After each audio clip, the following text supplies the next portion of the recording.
So you guys knew I wasn't going to be here today, so just a couple things to make sure everybody's on the same page. Your sketchbook for today, whether you're drawing, painting, or 3D design, is Earworm.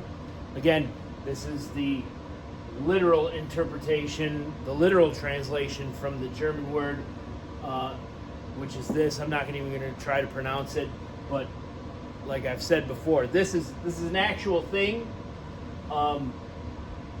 It doesn't really mean earworm, but the literal translation to English is earworm.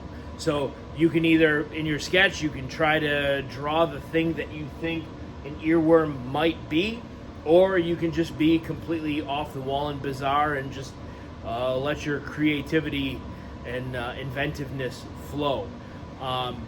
So there are 4 sketchbooks again. There are 4 sketchbooks for this week. You're not going to have one for Friday. Friday's a half day, first, second, and third hour. Now, 3D Design 1. You're not slabbing today. If you didn't get slabbed, if you didn't slab out your clay, we can do that Thursday. And if you're in one of my morning classes, we can get it done Friday if we absolutely need to. If you're not slabbing, you have nothing to work on with your clay, work on your Zentangle. Get that done. Don't forget about doing that. If you are slabbed, if you do have your slabs, cut them out, start assembling, and remember, whether you're doing a wind chime or a coffee mug, you have to add some kind of a decorative element. Whether you use subtractive or additive sculpting, you have to add some kind of an element.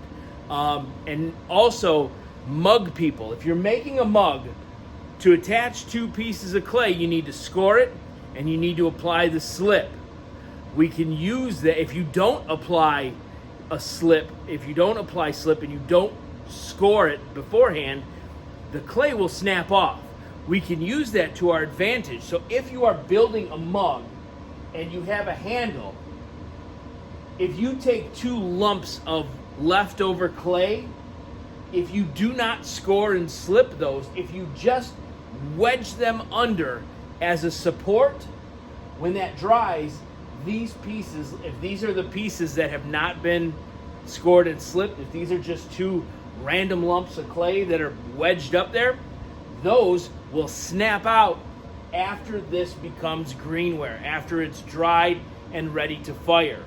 So that mug, when this clay is soft, that handle is going to droop, it's going to sag, it's not going to stay in place unless you put some supporting lumps of clay underneath to hold it up. And again, as long as you don't score and slip, these pieces will pop right out. So we can do that. We can use that to our advantage.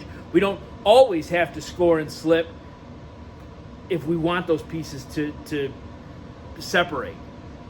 And we could also fire it in the kiln. The clay is relatively cheap, so if we have to fire those and then throw them away when we're done, that's a possibility also. So if your handle needs support, take some leftover clay and just lump it underneath and wedge it under. 3D Design 2, you'll paint your toothpicks. Those are due tomorrow. And again, if you've got nothing to work on your Zentangle. The only people who should be in the back of the room are the fountain people. Now, last time I checked, the sub is Miss Little. So Miss Little, if I've left you a list, or if it's not Miss Little here, I've left a list of who the fountain people are. So if there's people in the back of the room who are not fountain people, they shouldn't be back there. Drawing and painting 1 now. You need to have your color wheel set up. So this is what we did yesterday.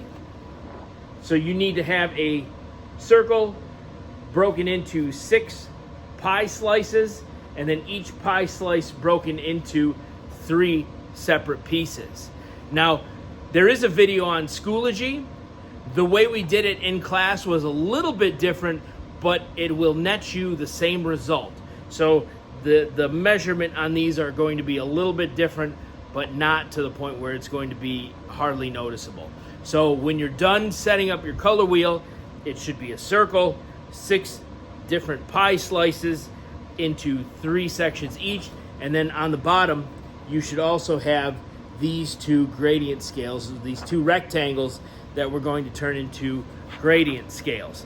Now, if you don't have your color wheel set up, Drawing and Painting 1,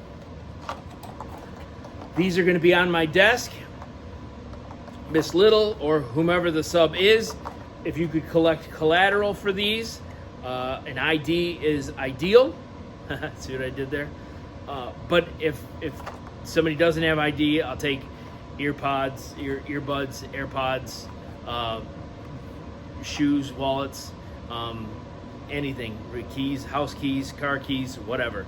But in each one of these buckets, there are 2 protractors and 2 compasses. So if you and a friend are working on one, I only need 1 piece of collateral for one of these buckets, and then make sure that it gets returned with all 4 items in it.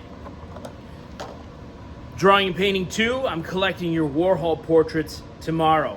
So make sure those are finished.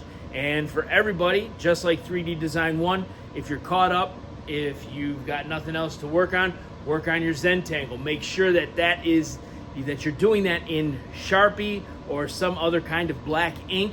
I've seen a couple people make the mistake of doing little tiny patterns in pencil. You're going to have to go through all of that with ink at the end anyway. So if it's something that you can just go for it with ink and you don't have to do it in pencil first, I would suggest that. So bottom line, make sure I have all my materials returned, especially the X-Acto knives on table 1. If you have any questions, I'll be back tomorrow.